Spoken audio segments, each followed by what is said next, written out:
From Seth Doan, we have a postcard from Naples, all about a gem of a jewel collection.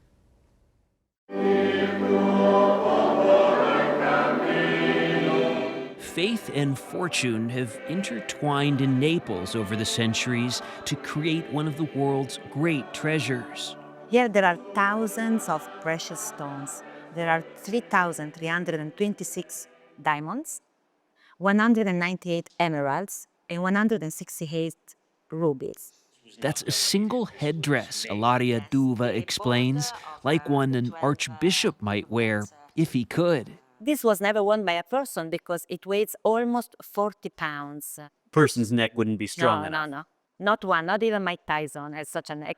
Maybe Mike Tyson.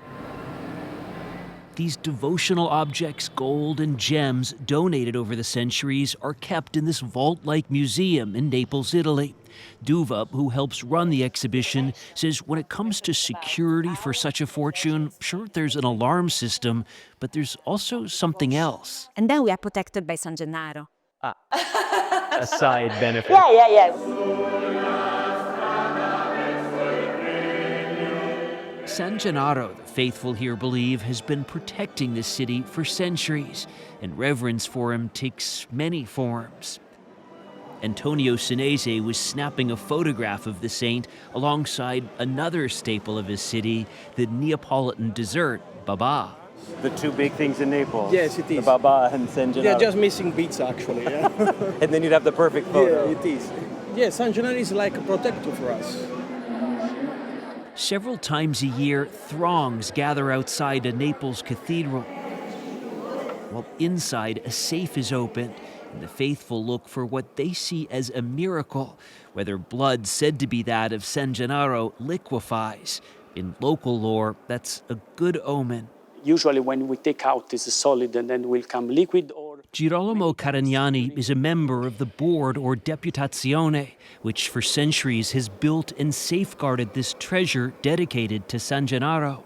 And here is the bust of San Gennaro. The saint, he explained, was a bishop of a nearby town who was jailed and killed by pagan Roman forces in the year 305 AD. Then fast forward about 1,200 years to 1527, when the city was facing a triple threat. War, volcano, and plague. All together.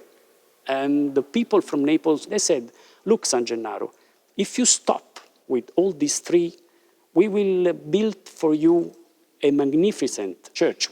The city in the shadow of Mount Vesuvius was spared, and San Gennaro's place at its heart was solidified. Offerings of thanks to him began pouring in, all as the city was becoming more important. By the 1730s, under Spanish Bourbon rule, Naples was the capital of a kingdom in southern Italy. Kings, queens, popes that were coming in Naples just to have the citizen and the people gratitude, they were giving a gift of a certain importance. The value of the treasure and what was accumulated really shows the value, the importance of Naples as a city back in the day. Yes, it was one of the most important cities in the world at that time. Silver, gold, diamond, rubies, emeralds, there are chalices, you have an amazing cross, for instance, and behind all of this, there is a story. That was donated by Mary Teresa of Austria. Those stories, Ilaria Duva explained, are of gifts not just from royalty, but regular citizens. You have two earrings. The two earrings on top of there, they were donated by a lady that survived from the cholera, so decided to thank San Gennaro, giving the only treasure that she owned. That offering of thanks was added to this elaborate necklace, along with a diamond and emerald cross from Joseph Bonaparte, Napoleon's brother, who was king of Naples in the 1800s. How much is all of this treasure worth?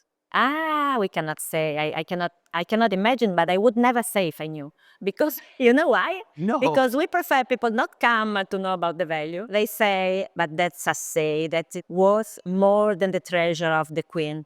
More than the crown jewels. Yes, more than the crown jewels. Just how it compares with the British royal family's collection is not clear, and Duva joked that my questions about money were far too American. She argues there's something beautiful about this mix of faith, fortune, and a bit of mystery.